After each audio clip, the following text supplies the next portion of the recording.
ये जो सड़क है वो सीधे मुख्य राजमार्ग से जुड़ती है, जिसको कि आउटर बाईपास रोड कहा जाता है। वहां से होते हुए आप सीधे जो नया घाट का निर्माण किया गया है लता मंगेशकर चौक, वहां पर प्रवेश कर सकते हैं। और 6 से 8 लेन की बड़ी सड़क बनाई गई है, बिल्कुल चौड़ीकरण किया गया है, पूरा विकास पुनर्विकास किया गया है, सारी सुविधाओं का और सुरक्षा के व्यापक इंतजाम। प्रधानमंत्री का प्रवेश हो चुका है अयोध्या में और इस रोड शो के बाद ये सीधे प्रधानमंत्री का काफिला पहुंचेगा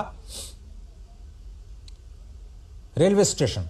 और रेलवे स्टेशन, जैसा कि वहां पर हमारे वरिष्ठ संवाददाता शैलेंद्र मिश्र बता रहे हैं कि वहां की तस्वीर बिल्कुल बदल चुकी है। और आप समझें कि रेलवे स्टेशन से मुख्य राम मंदिर की जो दूरी है वो बहुत ज्यादा नहीं है।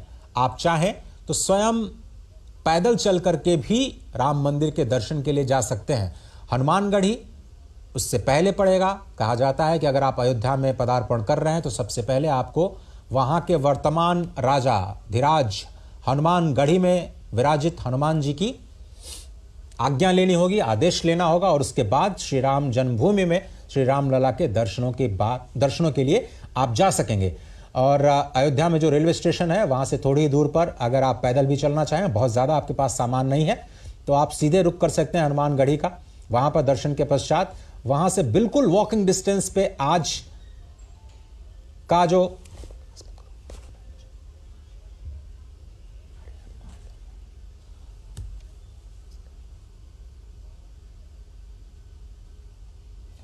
आशुतोष शुक्ला हमारे साथ जुड़ रहे हैं हनुमानगढ़ी से। नमस्कार आशुतोष, बहुत धन्यवाद वक्त निकालने के लिए। थोड़ा सा हमें माहौल पहुंचाने की कोशिश करिए अपने जरिए, अपने शब्दों के जरिए। क्या है वहां पर प्रधानमंत्री के आगमन के बाद अयोध्या में क्या कुछ बदला? देखिए, अगर हम अजय कहें तो आज के अतिरेक को देख सकते, जो भक्ति का अतिरेक है, आवेग है, और जिस तरीके से अयोध्या के लोगों का उत्साह है, इसको शब्दों में बात करना बड़ा मुश्किल होगा। कारण स्पष्ट है कि आज का जो लोगों का यहाँ पर इकट्ठा होना है, वो इकट्ठा अनायास नहीं हुए हैं, भक्तिपूर्ण भाव से इकट्ठा हुए हैं। उनमें रोष नहीं है, इसमें शांति है, उसमें उत्साह है, उसमें एक संतुष्ट का भाव दिखाई देता है। अयोध्या यही संतुष्टि चाहती थी वर्षों वर्ष को, 500 वर्षों के लगातार संघर्ष के बाद जब यह स्थिति आई है कि भगवान श्री राम लला की प्रतिष्ठा से प्रधानमंत्री नरेंद्र मोदी 22 जनवरी को आएंगे, लेकिन उसके पूर्व अयोध्या को नवनिर्मित करने के लिए, अयोध्या को पूरी तरह से धार्मिक पर्यटन के रूप में, धार्मिक पर्यटन स्थल के रूप में विकसित करने के लिए अनेकों कार्यक्रम, जिसमें एयरपोर्ट हो, चाहे रेलवे स्टेशन हो, चाहे यहाँ सड़कों का सुधार हो, या मूलभूत सुविधाओं का विकास हो, जिससे कि देश और विदेश से आने वाले भक्तों को कोई समस्या में यहाँ पर हो, उन सारी चीजों की व्यवस्था प्रधानमंत्री और उत्तर प्रदेश और केंद्र की सरकारों का जो सौजन्य रहा है, सौजन्य को यहाँ पर धन्यवाद देने के लिए अयोध्यावासी पूरे नगर सड़क के दोनों तरफ जो है यहाँ पर इकट्ठा हुए हैं। आशुतोष, आप मुझे थोड़ा सा वो मार्ग बता सकते हैं जहां इस वक्त हम देख रहे हैं तस्वीरों में प्रधानमंत्री कौन से रास्ते से जा रहे हैं और उसके बाद कैसे हनुमानगढ़ी होते हुए उस रास्ते से होते हुए रेलवे स्टेशन तक पहुंचेंगे? वो थोड़ा खाका खींच सकते हैं हमारे लिए? बिल्कुल अजय, अगर आप जो है राजधानी लखनऊ की तरफ चलते हैं, राजधानी लखनऊ से गोरखपुर को जो हमारा हाईवे जाता है, उस हाईवे पर अयोध्या धाम जो है वहां से प्रवेश करते ही अयोध्या धाम में आपको जो है इस बात का एहसास होगा। और खासतौर पर यहाँ पर जो व्यवस्था की जा रही है, इस तरह से की जा रही है कि जो भक्त अपने भावों को लेकर के आए, उन्हें यहाँ पर प्रवेश करते ही अयोध्या में अपना वातावरण दिखाई दे और वह धर्म पर कहलाता है, जिस पर प्रधानमंत्री नरेंद्र मोदी उतर कर लोगों से अभिवादन स्वीकार करेंगे, लोगों से मुलाकात करेंगे। इस धर्म पथ से होते हुए प्रधानमंत्री लता मंगेशकर की याद में बनाए गए चौराहे पहुंचेंगे और कहीं न कहीं इसके पीछे संपूर्ण अयोध्या का जो नव निर्माण किया जा रहा है, इसके पीछे चाहे शास्त्र हो, चाहे संगीत हो, सबको एक मिश्रित भाव देकर किया जा रहा है। यही कारण है कि लता और लता का नाम इस चौराहे को दिया गया और इस चौराहे से होते हुए प्रधानमंत्री नरेंद्र मोदी आगे बढ़ेंगे और हनुमानगढ़ी के सामने से होते हुए भगवान श्री राम लला के स्थान पर पहुंचेंगे, जहां उनका प्रवेश द्वार है। इसके साथ ही वो रेलवे स्टेशन पहुंच चुके, रेलवे स्टेशन से फिर से एयरपोर्ट पहुंच जाएंगे। अजय, बिल्कुल सही कहा आपने। इस वक्त जो हम तस्वीरें देख रहे हैं वो है धर्मपथ की। जिस तरह से हमारे वरिष्ठ संवाददाता आशुतोष शुक्ल, जो कि इस वक्त हनुमानगढ़ी के पास बिल्कुल हैं, बता रहे थे कि इस वक्त प्रधानमंत्री नरेंद्र मोदी रोड शो के पहले हिस्से में धर्मपथ पर अभिवादन स्वीकार कर रहे हैं जनता जनार्दन का, और पोस्टर बैनर के जरिए लगातार उनका स्वागत और साथ ही साथ जनता को भी जो विकास कार्य हैं उनकी जानकारियां देते हुए ये जो बैनर पोस्टर्स हैं, खासतौर पर विकसित भारत की जो विकास यात्रा शुरू की गई है। अगर आप थोड़ी देर बाद देखें तो ये जो काफिला है प्रधानमंत्री का पहुंचेगा लता मंगेशकर चौक, जहां पर 3 विकसित भारत की मोदी की गारंटी की गाड़ियां लगातार लोगों को विकास के कार्यों के बारे में बताती रहे। आप पीछे देखिए 9 करोड़ से ज्यादा लोगों को कैसे योजनाओं के लाभ के साथ जोड़ा गया है, उसकी जानकारी और जनता जनार्दन भागते हुए कार के काफिले के साथ सिर्फ इसी उम्मीद में कि एक तस्वीर और वेद मंत्रोच्चार इस वक्त आप देख रहे हैं आपकी स्क्रीन पर, वेद मंत्रोच्चार के जरिए उनका स्वागत किया जा रहा है, फूल मालाओं के जरिए प्रधानमंत्री का स्वागत। और आशुतोष शुक्ल लगातार पल पल पर जो हमारी गतिविधियां उस पर नजर रखे हुए हैं। राजेश राज हमारे साथ जुड़े हैं। राजेश, आपने भी जायजा लिया नई दिल्ली रेलवे स्टेशन का, लेकिन आप चूंकि बिहार से आते हैं, मां जानकी की जो धरती है वहां से आते हैं, कैसे बिहार के लोग आज नई सुविधाओं के साथ अपने आप को अयोध्या के साथ जुड़ते हुए पाएंगे? देखिए अजय, बिल्कुल आपने सही कहा कि जो अवध और मिथिला के जो संबंध हैं वो बेहद पुराने हैं, और इस संबंध की जो कड़ी है वो कहीं ना कहीं अमृत भारत एक्सप्रेस ट्रेन का जो परिचालन शुरू होगा तो इन संबंधों की कड़ी और भी आगे बढ़ेगी। और हम सब लोग जानते हैं कि अवध भगवान श्री राम की जन्मभूमि है और मिथिला उनका ससुराल है। माता जानकी की जो जन्मभूमि है वो सीतामढ़ी है, और यह जो ट्रेन है अमृत भारत जिसका आज लोकार्पण प्रधानमंत्री मोदी कर रहे हैं, यह train Anand Vihar railway station से चलकर अयोध्या होते हुए, श्री राम जन्मभूमि से अयोध्या होते हुए, माता जानकी की जन्मभूमि सीतामढ़ी होते हुए दरभंगा मिथिलांचल तक की यात्रा जब करेगी तो अवध और मिथिला की दूरियां ही नहीं घटेंगी, बल्कि दिलों के बीच जो हम कह सकते हैं कि जो रिश्तों की जो प्रगाढ़ता है, गर्माहट है, वह भी देखने को मिलेगी। और जो पौराणिक संबंध है, जो पुराने जो रिश्ते रहे हैं, वह भी आगे बढ़ेंगे। और वंदे भारत जैसी हाई क्लास ट्रेन जब भारतीय रेल ने चलाया और उसकी सफलता को देखकर जब विपक्ष के लोग ये कहते थे कि सिर्फ एक क्लास को प्रभावित करने के लिए ट्रेन चलाई गई है, तो अमृत भारत ट्रेन जो है ये नॉन एसी ट्रेन है, और यह जो सामान्य लोग हैं उनके सपनों पर खड़ा उतरने की कोशिश जो है वो बिल्कुल सही कहा आपने। और बिल्कुल सही कहा आपने राजेश, चूंकि मिथिला के रस से बहुत सारे लोग अनभिज्ञ हैं, जानते नहीं है कि मिथिला का रस कैसे आपको प्रेम में सराबोर कर देता है। इसलिए जब ये सुविधाएं बढ़ेंगी तो माँ जानकी की धरती, जैसा कि आप कह रहे हैं, सीतामढ़ी और दरभंगा से होती हुई जो अमृत ट्रेन चलेगी। और इस वक्त आप देख रहे हैं राम कथा पार्क, जो कि बिल्कुल पास में है लता मंगेशकर चौक के, वहां पर प्रधानमंत्री का काफिला पहुंच चुका है। ये स्तंभ जो देख रहे हैं वो नए भारत के नए विकास स्तंभ हैं। अलग मार्ग पर थोड़ी थोड़ी जगह पर आपको सुलभ शौचालय दिखाई देंगे, यानी बिल्कुल स्वच्छता का ख्याल रखा जाएगा। प्रधानमंत्री जिसके लिए हमेशा कहते रहे हैं कि जो भी तीर्थयात्री आए वो अपना ख्याल रखें, साथ ही साथ शहर का ख्याल रखें, उस तीर्थ का ख्याल रखें जहां पर वो तीर्थाटन के लिए, पर्यटन के लिए जा रहे हैं। ये जो स्तंभ है अभी उसकी खूबसूरत आभा आप शाम को देखिएगा, जब यहाँ पर जबरदस्त लाइटिंग होती है तो इन स्तंभ के जरिए कैसे एक विकास का द्वार आपको दिखता है। ये बिल्कुल लता मंगेशकर चौक पर इस वक्त प्रधानमंत्री का काफिला पहुंच चुका है। बहुत ही खूबसूरत तस्वीरें, अनेक संगीत और वाद्य यंत्र के साथ सैकड़ों लोग इस वक्त लता मंगेशकर चौक के पास प्रधानमंत्री नरेंद्र मोदी का अभिवादन करते हुए। उत्सुकता लोगों को जरूर थी, लेकिन उत्सुकता थी 22 जनवरी की। आज के दिन का अंदाज शायद किसी को भी नहीं रहा होगा कि प्रधानमंत्री 22 जनवरी से पहले आज 30 दिसंबर को भी, यानी 2023 खत्म होते होते एक बार अयोध्या का दौरा करेंगे। साथ ही साथ अयोध्या को कई हजारों करोड़ रुपए की परियोजनाओं की सौगात भी देंगे। बहुत सारी परियोजनाएं पिछले 2 साल 3 साल से, जो नए अयोध्या का मास्टर प्लान है उसके तहत चल रही थी, उसमें आज 2 बड़ी परियोजनाएं राष्ट्र को समर्पित की जा रही हैं, जिसमें कि अयोध्या धाम रेलवे स्टेशन और महर्षि वाल्मीकि इंटरनेशनल एयरपोर्ट। ये जो 2 परियोजनाएं हैं, एक परियोजना दुनिया को कनेक्ट करेगी भगवान राम के धाम से, तो दूसरी परियोजना देश के विभिन्न हिस्सों को भगवान राम के धाम से कनेक्ट करेगी। आशुतोष, क्या आप मेरे साथ बने हुए हैं? नमस्कार आशुतोष, क्या आप मेरे साथ हैं? बिल्कुल अजय, मैं आपके साथ हूँ और इस वक्त प्रधानमंत्री का काफिला धीरे धीरे अयोध्या में प्रवेश कर रहा है और अयोध्या में जो धर्म पक्ष ये काफिला राम पक्ष की ओर मुड़ेगा। राम पक्ष से हनुमानगढ़ी की ओर जो रास्ता जाता है वो भक्ति पक्ष कहलाता है, लेकिन भक्ति पक्ष आज प्रधानमंत्री नहीं जाएंगे। आज राम पक्ष होते हुए वो नवनिर्मित रेलवे स्टेशन का उद्घाटन करने के लिए जाएंगे, जहां पर अयोध्या से और देश और दुनिया की कनेक्टिविटी के लिए तमाम सारी ट्रेनों को जो है हरी झंडी दिखाएंगे। इसके साथ ही नवनिर्मित अयोध्या रेलवे स्टेशन का उद्घाटन करेंगे।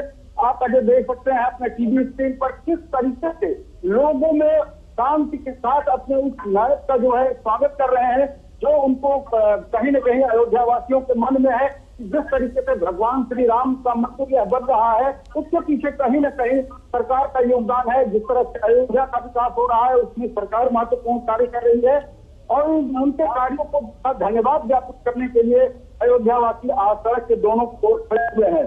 वास्तव में अगर हम कहें तो राम का जो स्वरूप है, राम का जो वांग्मय है, वह एक विराट स्वरूप है, वह एक विराट वांग्मय है। उस वांग्मय में संपूर्ण राष्ट्र समाहित होता है और जब बात राष्ट्रीय एकीकरण की होती है तो बात सिर्फ यही होती है कि भगवान राम का जो स्वरूप है वही राष्ट्रीय एकीकरण का एकमात्र स्वरूप है। और यही कारण है कि अल्लामा इकबाल ने भी भगवान राम को जो है इसको हिंद कहा।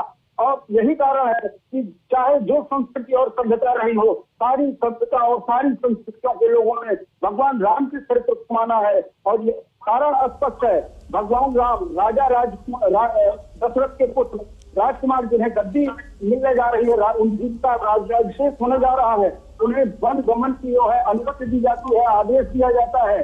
और जब भगवान राम राजकुमार के रूप में वन में जाते हैं और वहां से 14 वर्ष के बाद लौट करके आते हैं तो मर्यादा पुरुषोत्तम श्री राम के रूप में होते हैं। भगवान श्री राम ने न कोई उपदेश दिया, न कोई ज्ञान की बात कही, लेकिन समाज, जीवन और मृत्यु से हर पल को जागृत किया, हर पल को जी करके बताया कि व्यक्ति को अपने जीवन को किस तरह से अनुशासित रख जीना चाहिए, राष्ट्र के प्रति उसका क्या समर्पण होना चाहिए, भारत के भाई के प्रति क्या होना चाहिए, पिता के प्रति क्या होना चाहिए, समाज के प्रति उसका क्या उत्तरदायित्व है, राजा के रूप में उसका व्यवहार क्या है। और यही कारण है कि राम राज्य की आज भी कल्पना की जाती है और उसी राम राज्य की कल्पना को साकार करने के लिए प्रधानमंत्री नरेंद्र मोदी आज अयोध्या के सड़कों पर हैं। कभी वो धर्म पथ पर है, कभी राम पथ पर है, कभी भक्ति पथ पर है, लेकिन सारे पथ एक राजनीति की ओर जाते हैं, ये सारे पथ इस शांति की ओर जाते हैं जिसकी न केवल देश को बल्कि दुनिया को जरूरत है। अजय, बिल्कुल सही कहा आपने। और अगर इस दृश्य की बात करें तो ये सामान्य दृश्य नहीं है आशुतोष, और कई दिनों से आप उस अयोध्या की परम पावन धरती पर निवास कर रहे हैं, जिसकी हम लोग सिर्फ कल्पना करते हैं, हम लोग सोचते हैं, लेकिन आपका भाग्य अद्भुत है, क्योंकि भगवान शंकर स्वयं कहते हैं कि ये तो बहुत ही दुर्गम नगरी है, वहां पर रहना, वहां पर तपस्या करना, वहां पर दान करना, ये बहुत ही दुष्कर है। और अगर आपको अयोध्या वास मिल जाए, ये तो बहुत ही सुदुष्कर है। अगर आप एक पग इस अयोध्या की धरती पर बढ़ाते हैं तो आपको अश्वमेध यज्ञ का फल मिलता है। यावत पदानि रामस्य मार्गम गच्छति मानुषः पदे पदे अश्वमेधस्य यज्ञस्य लभते फलम। एक एक पद, तो आप देख रहे हैं कि जो ये सुरक्षा कर्मी भी एक एक पद इस वक्त काफिले के साथ बढ़ा रहे हैं और सैकड़ों हजारों की संख्या में जो लोग अभिवादन कर रहे हैं।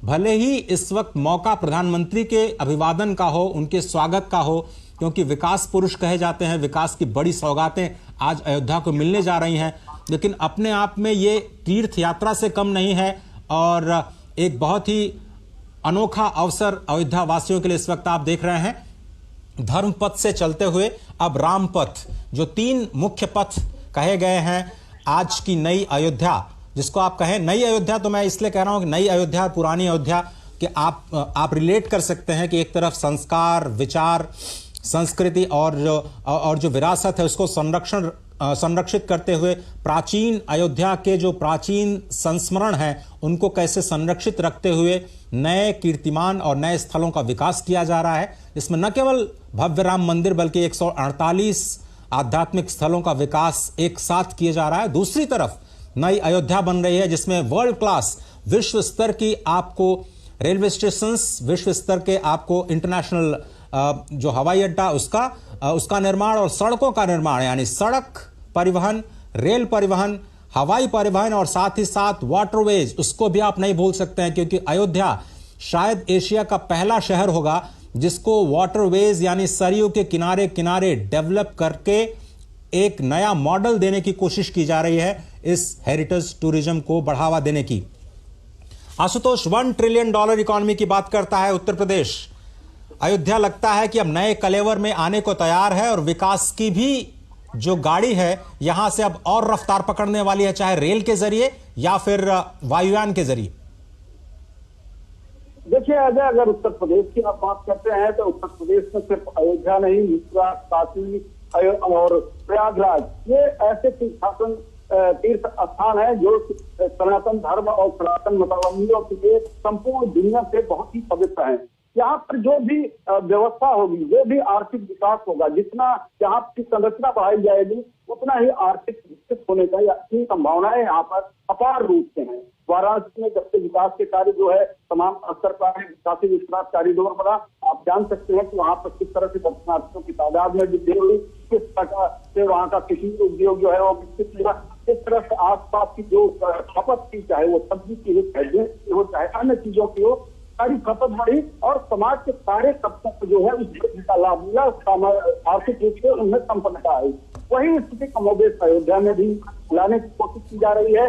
जब पर्यटन बढ़ेगा, लोग आएंगे, जरूरतें बढ़ेंगी और उसके बाद जो है कहीं न कहीं जो है अयोध्या के लोगों की जो वार्षिक इनकम है उसमें भी फर्क पड़ेगा, उनके रहन सहन में फर्क आएगा।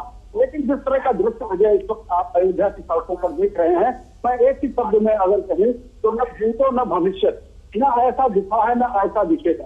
कारण यह है कि अयोध्या हमेशा अशांत रही है। अयोध्या जितनी पवित्र थी, जितनी आध्यात्मिक थी, जितनी धार्मिक थी, जितनी पौराणिक थी, उतना ही विवादों में घिरी हुई थी। 74 बार के संघर्ष की कड़ी यहाँ की गवाह रही है, जबकि सैकड़ों साल अदालत की चौकों पर राम जन्मभूमि विवाद जो है चलता रहा है। लेकिन हमने अपनी जो व्यवस्था बनाई, हमारे अपने जो संविधान बनाए, उसके अंतर्गत जो हमें अदालत से मिला, आज इसका जो है कहीं न कहीं एक अच्छा प्रदर्शन हो रहा है। प्रधानमंत्री नरेंद्र मोदी इस वक्त अयोध्या की सड़कों पर अयोध्यावासियों से अभिवादन स्वीकार कर रहे हैं और चल रहे हैं। राम के इस विराट स्वरूप, उस विराट भारत के एक ही तरह का स्वरूप कहीं न कहीं प्रधानमंत्री करते हुए दिखाई दे रहे हैं। अजय, बिल्कुल सही कहा आपने और तस्वीरों में स्पष्ट तौर पर देख रहे हैं कि जो अयोध्या वासी हैं और जो बाहर से भी अयोध्या में इस वक्त वास कर रहे हैं वो प्रधानमंत्री नरेंद्र मोदी की एक झलक पाने के लिए जो दोनों तरफ बैरिकेडिंग लगाई गई है उस पर स्पष्ट तौर पर इंतजार करते हुए, प्रतीक्षा करते हुए कई सारे लोग तो काफिले के साथ दौड़ लगाते हुए एक सेल्फी हो जाए, प्रधानमंत्री के एक तस्वीर उन्हें मिल जाए, अपनी आंखों में बसाना चाहते हैं। कोई फूल फेंक रहा है, कोई मालाओं के साथ स्वागत कर रहा है, कुछ विप्र बंधु जो बटुक है वेद मंत्रोच्चार के साथ उनका स्वागत कर रहे हैं। आम जनमानस रंग बिरंगी कपड़ों परिधानों में उनका स्वागत कर रही हैं और नृत्य वादन के जरिए भी प्रधानमंत्री का स्वागत करते हुए आज अयोध्या की जनता, वाकई आज के दृश्य की शायद किसी ने कल्पना नहीं की होगी। आपने बिल्कुल सही कहा आशुतोष कि सभी लोग को ये तो पता था कि चलिए 22 जनवरी की एक तिथि आ गई है, उस वक्त भव्य राम मंदिर का दर्शन करने के लिए, उसके लोकार्पण के लिए प्रधानमंत्री आएंगे। लेकिन आज तो मुझे लगता है नए साल का बोनस है अयोध्या के लिए अगर कहा जाए, क्योंकि इसकी कल्पना लोगों को नहीं थी कि आज के दिन, आज का पूरा दिन प्रधानमंत्री अयोध्या धाम में बिताएंगे और वहां पर इतनी बड़ी विकास की परियोजनाओं को देश के सामने रखेंगे और अयोध्या धाम को पहली बार देश के साथ नहीं बल्कि दुनिया के साथ कनेक्ट करने का प्रयास करेंगे। उसकी शुरुआत है, क्योंकि ये तो अभी पहला चरण है। चाहे भगवान राम का भव्य मंदिर हो उसका पहला चरण, अयोध्या का विकास हो उसका पहला चरण, स्टेशन का विकास हो उसका पहला चरण, अयोध्या के जो नए एयरपोर्ट महर्षि वाल्मीकि इंटरनेशनल एयरपोर्ट के टर्मिनल का विकास हो, प्रथम चरण के आज समर्पण का दिन है।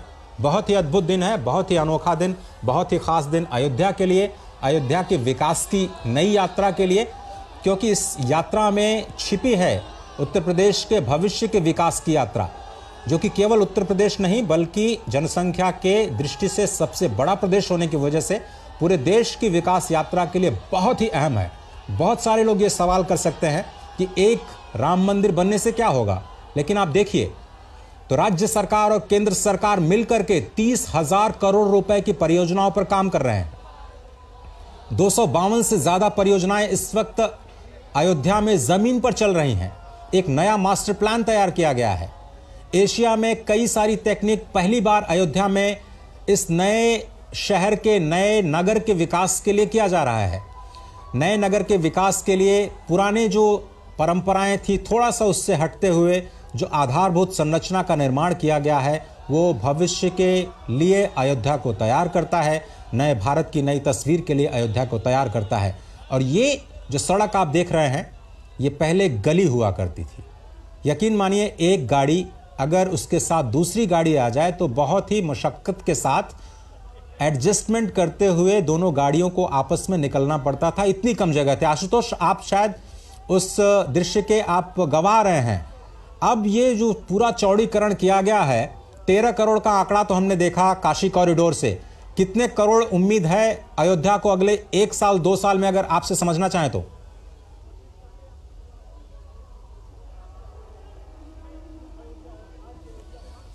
चलिए आशुतोष से हम संपर्क करने की कोशिश करेंगे। जी जी जी जी अजय, तो पहले मैं आपको बताना चाहूंगा कि जो भौतिक वातावरण है वो सुविधा भक्तों को प्रदान करता है, लेकिन आकर्षण जो है निश्चित ही होती है, उस जगह की होती है, उस देवता की है जो सबको आकर्षित करता है, जो अपने पथ से अपने मार्ग पर चलाने के लिए लोगों को प्रेरित करता है। और यही कारण है कि अब कोई बजट, कोई संख्या अयोध्या के लिए न सरकार निर्धारित कर रही है, न लोग चाहते हैं कि निर्धारित हो। लोग ये चाहते हैं कि एक ऐसी अयोध्या बने जो अविस्मरणीय हो, एक ऐसी अयोध्या बने जो शांति का प्रतीक हो, एक ऐसी अयोध्या बने जो निशस्त्रीकरण को जो है जोड़ दे, बारूद के ढेर पर बैठी हुई दुनिया को संदेश दे, शांति का संदेश, सद्भाव का संदेश दे। और उस संदेश को जहाँ पर कहा जाता है कि प्राणियों में सद्भावना हो, यानी कि मनुष्य ही नहीं जिनमें जीव है वो भी सद्भाव के साथ जीवन जिए और आगे बढ़े, इस बात की जहाँ पे प्रेरणा मिलती है। प्रधानमंत्री नरेंद्र मोदी आज इसी अयोध्या में है, अयोध्या के पथ पर है और लोगों से मुलाकात कर रहे हैं। जी अजय, बिल्कुल सही कहा आपने। और जिस बात का मैं जिक्र कर रहा था, आपको याद होगा काशी कॉरिडोर, जिसकी जब शुरुआत की गई तो बहुत सारे लोगों ने सवाल उठाए थे कि एक कॉरिडोर बनने से क्या होगा। आंकड़ा आपके सामने है, 13 करोड़ लोग आ चुके हैं, रिकॉर्ड बनते जा रहे हैं, वहां पर होटल्स ठहरने की जगह नहीं मिल रही है। अयोध्या का भी वही हाल होने वाला मुझे लगता है 1 साल बाद। आशुतोष, अयोध्या का हाल तो वर्तमान समय से ही है, और अयोध्या का जितना बड़ा मूवमेंट चला है, आंदोलन चला है, उसके कारण इससे कहीं न कहीं पीढ़ियां जो गई, और उन पीढ़ियों में जो भी लोग हैं वो इस निर्माणाधीन राम मंदिर का भी दर्शन करना चाहते हैं। तो मैं ये कह सकूं कि मेरे पिताजी ने आंदोलन में भाग लिया था और आज मेरे सामने या मेरे पिता के सामने मंदिर का निर्माण हो रहा है। तो इस तरह से अयोध्या में जो अयोध्या वासी रहती, भक्तों की संख्या कम रहती थी, तमाम यहाँ पर पहरे थे, उसके चलते सूनी पड़ी रहती थी। वो अयोध्या से साल से लगातार पॉलिटिक्स चल रही है, खिली हुई है, लगातार जो है यहाँ पर भक्तों का आना बना हुआ है। तो सुदूर देश से लोग आ रहे हैं, विभिन्न प्रांतों से लोग आ रहे हैं। भाषा और भौगोलिक सीमाएं अयोध्या आने के लिए टूट गई है। लोग सिर्फ रामलला विराजमान का दर्शन चाहते हैं, रामलला विराजमान के बाद भगवान राम की स्तुति करके उनका आशीर्वाद चाहते हैं। और यही कारण है कि प्रधानमंत्री नरेंद्र मोदी उस जनभावना के अनुरूप व्यवहार करते हुए एक नायक के तौर पर अयोध्या की सड़कों पर अजय आपको दिखाई दे रहे हैं। अजय, बिल्कुल सही कहा आपने। और स्पष्ट इन तस्वीरों से ये हो जाता है कि आज प्रधानमंत्री जब पहुंचे हैं अयोध्या की धरा पर, और ये सीधी तस्वीरें हम आपको इस वक्त दिखा रहे हैं, ये है रामपथ। धर्मपथ से होते हुए पहले लता मंगेशकर चौक, लता मंगेशकर चौक से जब आप बाएं मुड़ते हैं तो उसको आप रामपथ कहते हैं। और मुझे लगता है कि जो नया मार्ग बनाया जा रहा है, जो भगवान राम के मंदिर तक आपको लेकर के जाएगा, उस मार्ग पर तो आज प्रधानमंत्री नहीं जाएंगे, लेकिन उसको कहा जाएगा भक्ति पथ। 4 स्पेशल कॉरिडोर्स बनाए जा रहे हैं, जिसमें 3 पर काम पूरा हो चुका है। और बीच बीच में जो तस्वीरें आ रही हैं वो नई दिल्ली जो नई अयोध्या धाम रेलवे स्टेशन की तस्वीरें हैं वो भी हम आप तक पहुंचा रहे हैं। हमारे संवाददाता शैलेंद्र मिश्र, हमारे वरिष्ठ संवाददाता राजेश राज, आशुतोष शुक्ल और एयरपोर्ट पर रवि धीमान जी पल पल की खबरों तो आप तक पहुंचा रहे हैं। लेकिन ये तस्वीरें बहुत ही अहम, आपको बता दें, रामपथ से जाते हुए प्रधानमंत्री नरेंद्र मोदी अभिवादन करते हुए हजारों की संख्या में लोग उनकी एक झलक पाने के लिए बेसब्री से उनका इंतजार करते हुए और उम्मीद से बढ़कर के आज प्रधानमंत्री ने उन्हें एक तरह से सौगात दी है, क्योंकि किसी ने नहीं सोचा था कि 30 दिसंबर को एक ऐसा मौका आएगा जब प्रधानमंत्री को रामलला विराजमान होने से पहले एक बार रूबरू होने का मौका मिलेगा यहाँ की स्थानीय जनता को। और न केवल रूबरू होने का मौका मिलेगा बल्कि प्रधानमंत्री खुद आज कई ऐसी परियोजनाएं अयोध्या के विकास के लिए सौंपेंगे जो भविष्य की एक बुनियाद, एक मजबूत बुनियाद बनाता हुआ नजर आएगा। राजेश, क्या आप मेरे साथ हैं?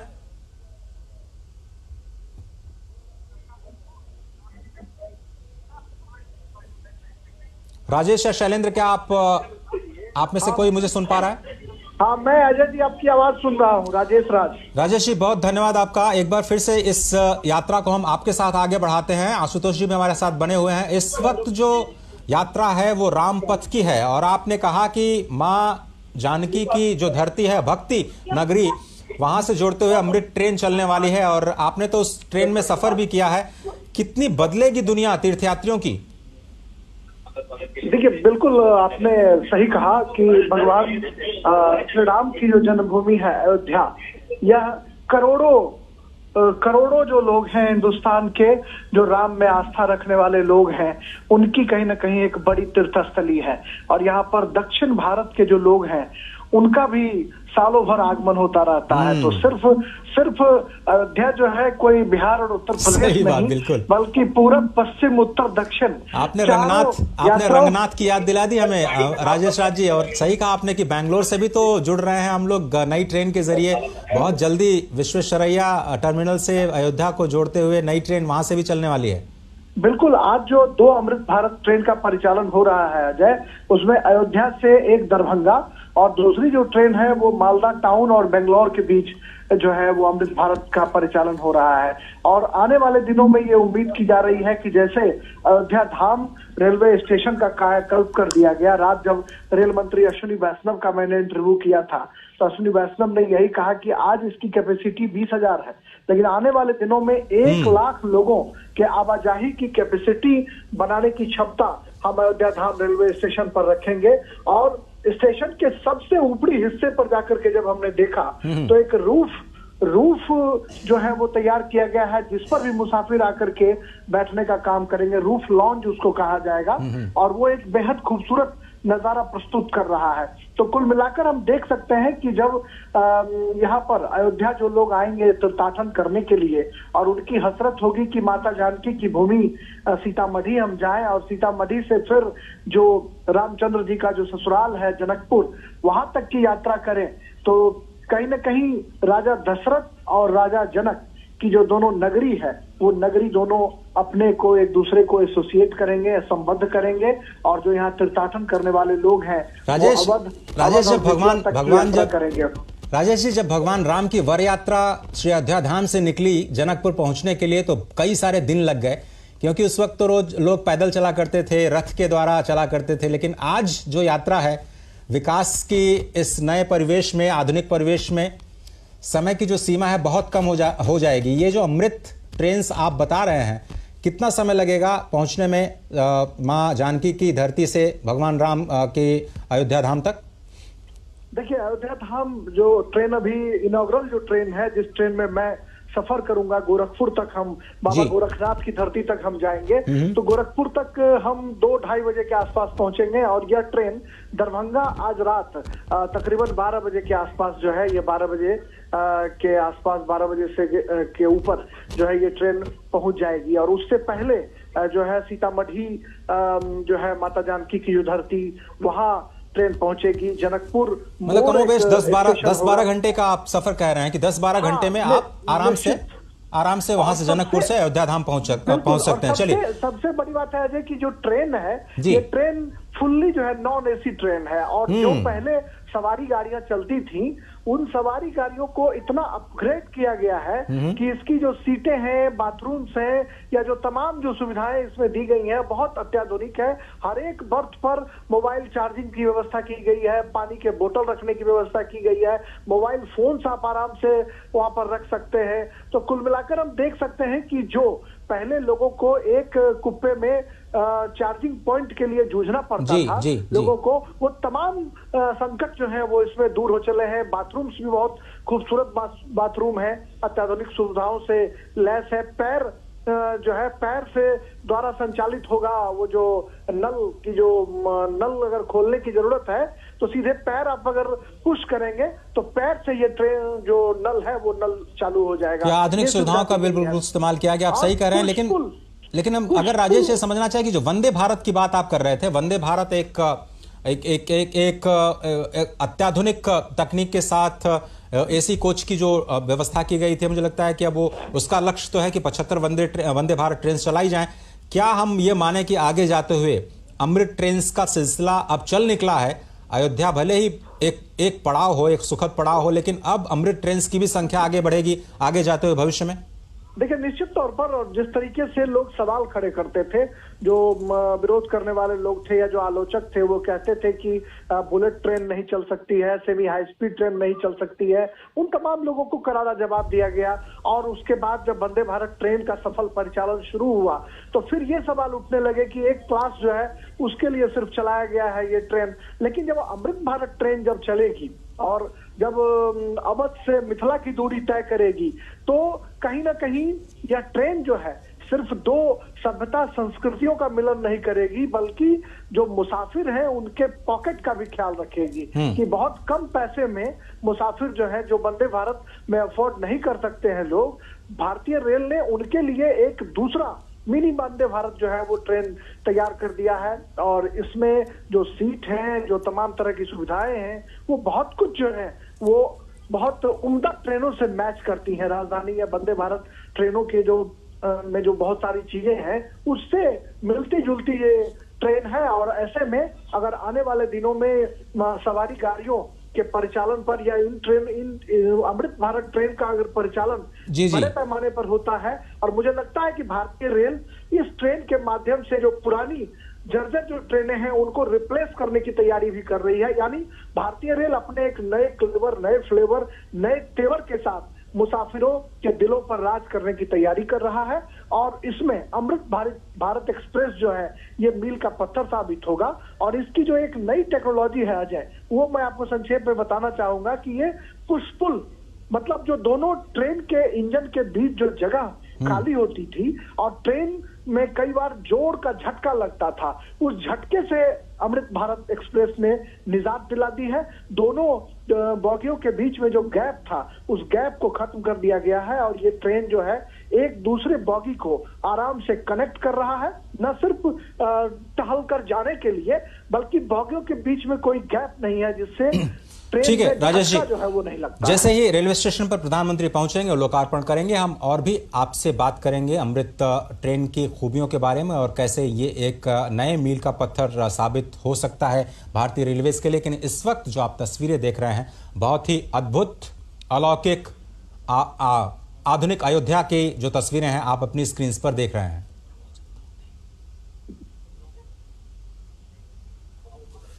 स्पष्ट तौर पर ये जो रामपथ से तस्वीरें हम आप तक पहुंचा रहे हैं, प्रधानमंत्री नरेंद्र मोदी वहां पर पहुंचे हैं और अयोध्या के जो वासी हैं वहां पर उनका स्वागत करते हुए और सभी का अभिवादन करते हुए प्रधानमंत्री ये कोशिश करते हैं कि कोई छूट न जाए, जहां तक हो सके वो जनता के साथ संवाद करने का, अपने हाथों के अभिवादन के माध्यम से, अपने आंखों के माध्यम से लगातार सबसे बातचीत करते हुए, अभिवादन स्वीकार करते हुए, प्रणाम स्वीकार करते हुए, स्वयं अभिवादन करते हुए, सभी के स्वागत का उत्तर देते हुए प्रधानमंत्री नरेंद्र मोदी, आप देख रहे हैं ये रामपथ की तस्वीरें। जैसा कि हमारे संवाददाता लगातार बता रहे थे कि सीधे जो आउटर बाईपास रोड है वहां से आप धर्म पथ पर प्रवेश करेंगे, जहां पर शुरुआत की प्रधानमंत्री ने और भव्य स्तंभों के जरिए स्वागत किया गया उनका। और सैकड़ों हजारों की संख्या में जनता ने उनका अभिवादन किया। उसके बाद काफिला पहुंचा लता मंगेशकर चौक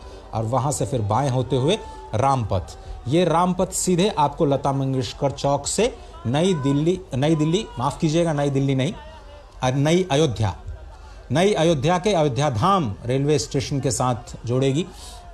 और ये जो विकास की यात्रा है, नई दिल्ली लखनऊ एक साथ जब मिलकर के काम करते हैं तो किस तरह की परियोजनाएं ज़मीन पर आती हैं, उसकी एक वानगी आपको ज़रूर देखने को मिलेगी। लेकिन अभी आप उत्साह देखिए अयोध्या वासियों का। अयोध्या वासी जो बार बार मैं कह रहा हूं कि भगवान शंकर स्वयं कहते हैं कि यहाँ के वासी श्री जगन्नाथ जी का स्वरूप है, वहाँ पर चलना ही प्रदक्षिणा है। अयोध्या में अगर आप नींद भी लेते हैं तो उसको समाधि कहा जाता है, वहाँ पर अगर आप भोजन करते हैं तो उसको प्रसाद कहा जाता है। स्पष्ट तौर पर आज बाबा नागेश्वर नाथ जो कि वहाँ के महादेव हैं बहुत ही प्रसन्न होंगे। लता मंगेशकर चौक पर जो राम की पैड़ी है, वहाँ पर जिनका दिव्य भव्य मंदिर है, वहाँ पर भी सैकड़ों हजारों की संख्या में रोज लोगों का जमावड़ा होता है और भगवान महादेव आज बहुत ही प्रसन्न होंगे। आज इस विकास यात्रा को देख करके, अयोध्या वासियों के मन में जो उत्साह है उसको देख करके, और जो विकास की नई धारा बही है और जो सौगातें अयोध्या को मिलने वाली हैं आने वाले दिनों में, उसको देख करके अयोध्या के जितने भी लोग हैं स्वयं अपने आप को रोक नहीं पा रहे हैं इस वक्त अपने अभिवादन के लिए, प्रधानमंत्री के स्वागत के लिए। रामपथ से बढ़ता हुआ ये प्रधानमंत्री का काफिला। स्पष्ट तौर पर ये कहा जाता है कि जो अयोध्यापुरी है वो पापियों को दुर्लभ है, यानी जो लोग वहाँ नहीं पहुँच पाते हैं वो समझ लीजिए कि थोड़ा सा आपको प्रयास करना है, थोड़ी सिफारिश करनी है कि आपको अयोध्या पहुंचने का एक मौका मिले। अयोध्या में मां सरयू जब आपने देखा कि धर्मपथ से जाते हुए वो राम कथा पार्क के पास पहुंचे, लता मंगेशकर चौक, बिल्कुल वहां से 100 से 150 मीटर दूरी पर मां सरयू बहती हैं। और मां सरयू के तट पर अयोध्या की अगर हम बात किए जाए तो अयोध्या का पूरा जो विस्तार है वो 12 योजन यानी 144 किलोमीटर लंबा और 3 योजन यानी 36 किलोमीटर चौड़ा, ये स्कंद पुराण में अयोध्या की गति और स्थिति बताई गई है। मिथिला से संबंध रखने वाले हमारे संवाददाता राजेश राज से हम बात कर रहे थे और बार बार उनका ध्यान आता है तो मैं मिथिला पहुंच जाता हूं, क्योंकि मिथिला के ही पूरी पीठाधीश्वर वो बार बार ये कहते हैं कि भारत विश्व का हृदय है। और विश्व जब हम कहते हैं तो विश्व शब्द का अर्थ केवल ये वास्तविक दुनिया जो हम आज देख पाते हैं 183 देशों की, वो दुनिया हमारे संस्कारों में, हमारी संस्कृति में विश्व नहीं है, बल्कि विश्व का जो मतलब है, जो अर्थ है, वो विष्णु सहस्त्र नाम में पहला ही नाम भगवान विष्णु का विश्व है। और अनंत अनंत ब्रह्मांड उस विश्व शब्द में समा जाते हैं। और जब हम कहते हैं कि भारत विश्व गुरु है तो जो लोग ये समझते हैं नहीं है या फिर इस शब्द का अर्थ नहीं समझते हैं, वो इस बात को समझते नहीं है कि भारत भा यानी ज्ञान की धरती है और भारत की धरती से ही विश्व गुरु बनने का सपना साकार हो सकता है, हो रहा है और होगा, इसमें कोई शक नहीं है। क्योंकि अनंत अनंत ब्रह्मांड की गति और मति को हमारे ही शास्त्रों और जो संस्कारों हैं उससे समझने की, भगवान राम के स्वयं जीवन से समझने की जो प्रेरणा मिलती है वो स्पष्ट तौर पर दिखाई देती है। मुझे लगता है कि ये काफिला धीरे धीरे उस स्थान तक पहुंच चुका है जिसे अब अयोध्या धाम रेलवे स्टेशन के बिल्कुल करीब समझा जा सकता है।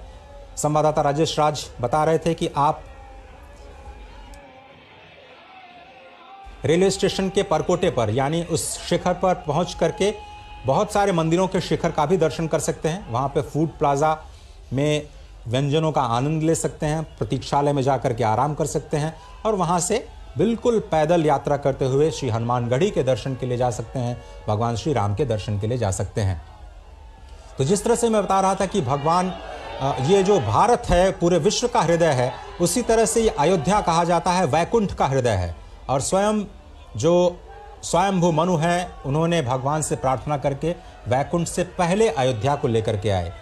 लेकिन जब अयोध्या यहाँ पहुंची तो इस धरा में, इस धरती में उतनी सामर्थ्य नहीं थी कि इस नगरी को अपने ऊपर स्थापित कर पाए। भगवान शंकर की नगरी काशी जिस तरह से उनके त्रिशूल पे बसी है, तो भगवान विष्णु को अपने चक्र को पहले भेजना पड़ा इस अद्भुत अलौकिक नगरी को स्थान देने के लिए।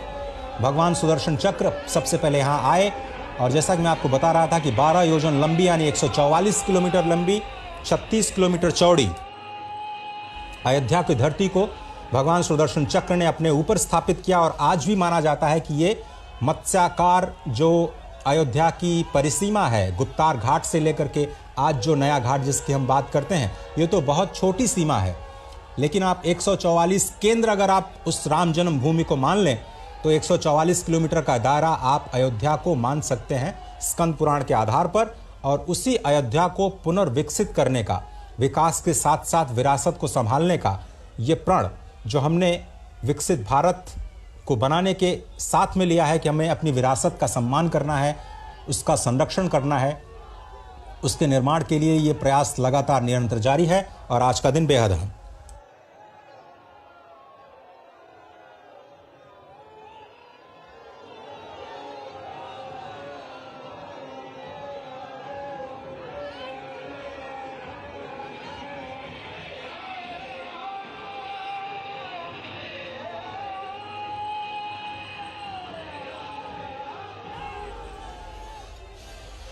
हमारे संवाददाता शैलेंद्र मिश्र, राजेश राज और आशुतोष शुक्ल लगातार स्थिति पर नजर बनाए हुए हैं। इस भव्य और दिव्य यात्रा के गवाह ये तीनों ही संवाददाता इस वक्त अयोध्या की धरती पर खुद मौजूद। और जिस तरह से हम ये लगातार कह रहे हैं कि आपका बहुत पुण्य होना चाहिए अयोध्या की धरती पर कदम भी रखने के लिए, माँ सरयू के दर्शन करने के लिए, इन संतों के दर्शन करने के लिए। लेकिन आज एक विकास की यात्रा लोग इस वक्त धर्मपथ से होते हुए रामपथ के जरिए प्रधानमंत्री को स्वयं देख रहे हैं। 11,000 करोड़ रुपए से ज़्यादा की परियोजनाएं आज राष्ट्र को समर्पित की जानी हैं। कुछ पुरानी परियोजनाएं राष्ट्र को समर्पित की जाएंगी, कुछ नई परियोजनाएं उनका शिलान्यास किया जाएगा और क्या कुछ दिशा स्वयं प्रधानमंत्री मोदी के मन में है यहाँ की विकास की यात्रा को लेकर के, उसको आज देश के सामने रखा जाएगा जब वो आज करीब 1:30 बजे 2 बजे यहाँ के जो निवासी हैं उनसे मुखातिब होंगे। नए एयरपोर्ट का टर्मिनल बनकर के तैयार हो गया है। एयरपोर्ट अथॉरिटी ऑफ इंडिया के लिए भी बहुत ही अद्भुत क्षण, एविएशन मिनिस्ट्री के लिए भी बहुत ही चैलेंजिंग टास्क, 1.5 साल 2 साल में इस पूरे टर्मिनल बिल्डिंग को खड़ा करना। और जैसा कि हमारे संवाददाता बता रहे थे कि यह पहला फेज है रेलवे स्टेशन का, जिसे 5 गुना विस्तार दिया जाएगा। 20,000 यात्रियों की जो क्षमता है उसको बढ़ा करके 1 लाख यात्रियों तक करने की योजना सरकार की बन चुकी है, रेलवेज की बन चुकी है। उसी तरह से एविएशन मंत्रालय की जो योजना है वो मौजूदा टर्मिनल के पहले फेज को जब दूसरे फेज में विस्तार दिया जाएगा तो उसका आकार 10 गुना करने की है।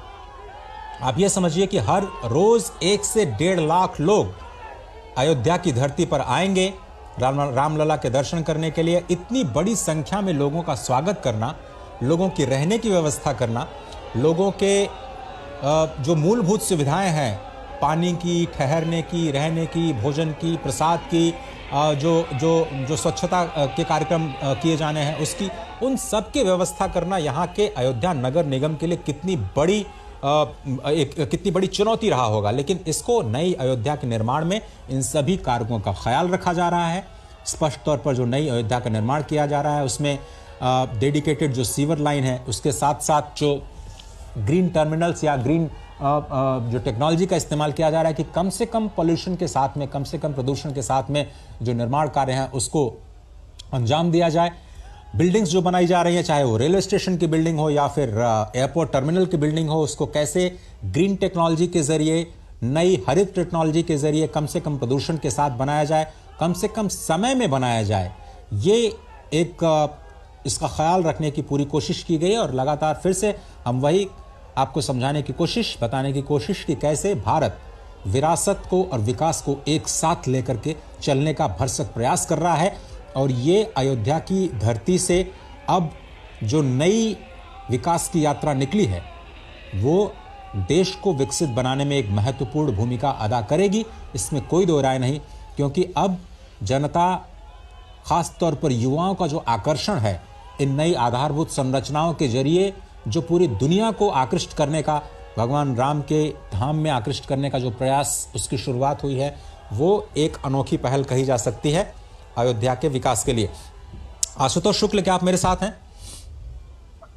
बिल्कुल अजय, मैं सुन रहा हूं। तो इस विकास यात्रा को अब आपके जरिए हम आगे बढ़ाते हैं और समझने की कोशिश करते हैं कि ये जो यात्रा है, विकास की यात्रा, अब यहां से आगे और कौन से पड़ाव तय करने जा रही है? बिल्कुल अजय, जिस तरीके से ये विकास यात्रा है, इसका पड़ाव जो है वो इसका आखिरी कोई छोर नहीं होता है। विकास की यात्रा में अगर आप केवल मूलभूत सुविधाओं या संरचनाओं के विकास को विकास मानते हैं तो वह संपूर्ण विकास नहीं है।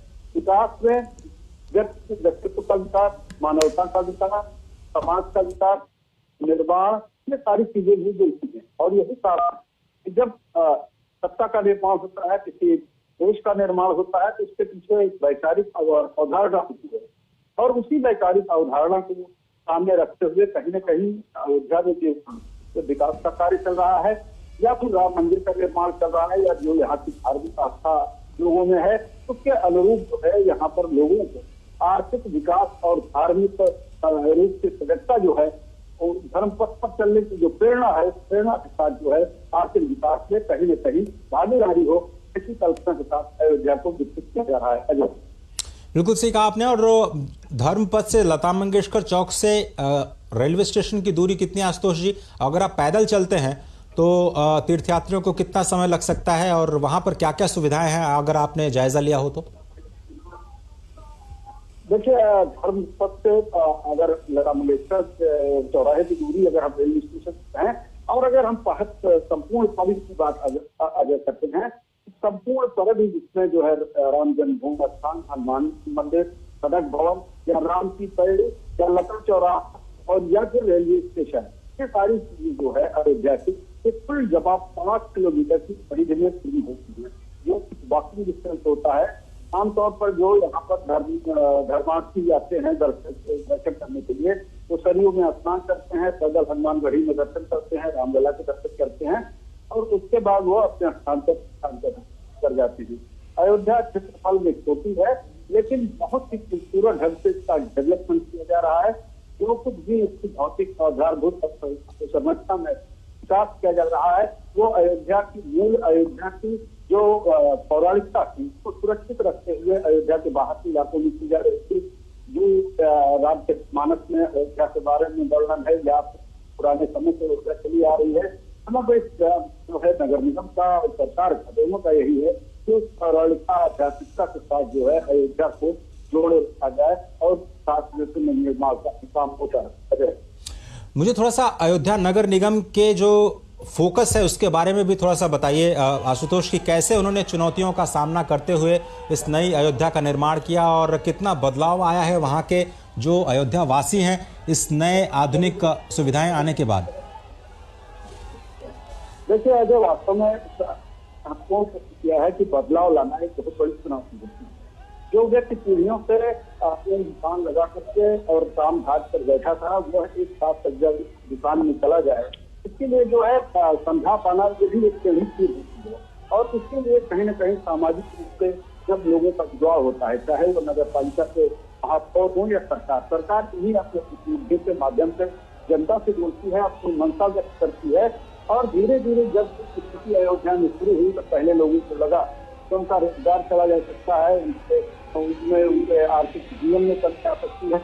लेकिन जब पुनर्निर्माण का दौर शुरू हुआ और उन्होंने देखा सात सज्जा से युक्त अयोध्या में धर्मार्थियों का भी संख्या बढ़ी है, उनका जो है बिक्री बढ़ी है, उनका उत्पादन बढ़ा है, तो निश्चित रूप से जो है उन्हें संतोष प्राप्त हो रहा है। और आज तमाम सारे जो आधारभूत संरचनाएं सरकार यहाँ पर चला रही है, लोग उसमें सहभागी होकर के उसके निर्माण में अपनी सहायता प्रदान कर रहे हैं। जी अजय, बिल्कुल सही कहा आपने। और ये जो तस्वीरें हम दिखाने का प्रयास कर रहे हैं अपने दर्शकों को, स्पष्ट तौर पर आज पदार्पण हुआ प्रधानमंत्री नरेंद्र मोदी का अयोध्या की धरती पर और नए साल का तोहफा, इंतज़ार, प्रतीक्षा जनता जनार्दन की कि क्या कुछ नई घोषणाएं, नई सौगातें आज अयोध्या को मिल सकती हैं। 11,000 करोड़ से ज़्यादा के परियोजनाओं का शिलान्यास और लोकार्पण किया जाना है। आज अंतर्राष्ट्रीय एयरपोर्ट जो कि पहली बार अयोध्या में बन करके तैयार हुआ। और उत्तर प्रदेश का देखिए 6 से ज़्यादा इंटरनेशनल एयरपोर्ट्स, गोरखपुर के साथ में ही वाराणसी के बाद आप थोड़ा सा रुख करिए तो अयोध्या के बाद लखनऊ के बाद एशिया का सबसे बड़ा एयरपोर्ट जेवर में बन करके तैयार होगा। तो आप समझिए कि उत्तर प्रदेश की जो अर्थव्यवस्था है उसको किस तरह से गति देने की कोशिश की जा रही है। और प्रधानमंत्री इस बात को समझते हैं कि जिस तरह से उन्होंने गुजरात में विकास का कार्य किया और विकास के कार्यों को आगे बढ़ाया और उसका देश की जीडीपी में किस तरह से 11-12% के ग्रोथ के साथ एक ज़बरदस्त योगदान देखा गया, जबकि वहाँ की आबादी सिर्फ 6 करोड़ के आसपास है। अगर उसके 5 गुने या उससे थोड़ा सा ज़्यादा अगर जनता तक विकास के कार्य उत्तर प्रदेश में पहुंचाए जाए तो उसका मल्टीप्लायर इम्पैक्ट बहुत ज़बरदस्त हो सकता है और अर्थव्यवस्था में मल्टीप्लायर इम्पैक्ट को बहुत ही अच्छे तरीके से इस्तेमाल किया जाता है कि आप आधारभूत संरचना का विकास कीजिए तो जितना आप इन्वेस्टमेंट करते हैं, 1 रुपया लगाते हैं तो 1.5 रुपया वहाँ की स्थानीय जीडीपी में उसका योगदान बढ़ता है।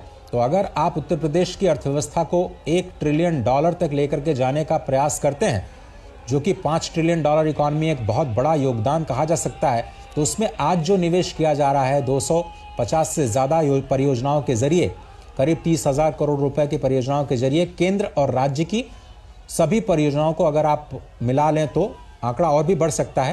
लेकिन अभी जो लेटेस्ट आंकड़े हमारे पास है उसके मुताबिक 30,000 करोड़ रुपए का जो घोषणा मुख्यमंत्री योगी आदित्यनाथ ने की थी, और साथ ही साथ आपको याद होगा कि यूपी इन्वेस्टर समिट जो कि इसी साल 2023 में किया गया, उसमें 35 लाख करोड़ रुपए के निवेश के प्रस्ताव जो उत्तर प्रदेश को मिले, उसमें अयोध्या के विकास कार्य से भी जुड़े कुछ परियोजनाएं हैं जिनका जिक्र उस वक्त किया गया था, उसका भी इम्पैक्ट आपको ज़मीन पर दिखाई देगा। मौका तो है श्री राम लला के विराजमान होने का, 22 जनवरी का सभी को इंतजार था, लेकिन उससे पहले नए साल का बोनस अयोध्या वासियों और अयोध्या के आसपास के जनपद निवासियों को आज प्रधानमंत्री ने दे दी है। किसी को उम्मीद नहीं थी कि आज वो एक रोड शो के बाद जो वहाँ का नया रेलवे स्टेशन है जिसका नाम बदल करके अब अयोध्या धाम कर दिया गया है, क्योंकि वहाँ से जो दूरी है रेलवे स्टेशन की, केवल रेलवे स्टेशन से मुख्य राम मंदिर की केवल 3 से 3.5 किलोमीटर। अश्विनी मिश्र हमारे साथ जुड़ चुके हैं। अश्विनी जी, क्या कहेंगे इस